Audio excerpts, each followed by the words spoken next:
Hi guys, I hope you are doing well.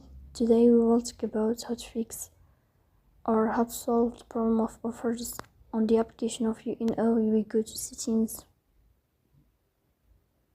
Here you will click on apps, default apps, app settings. In this page you will search about the application of UNO and you will enter. Here you will go to first stop and you will click OK.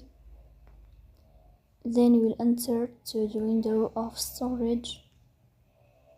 Here you will click on clear cache. In the end, you will go to Play Store. Here you will search about the application of UNO.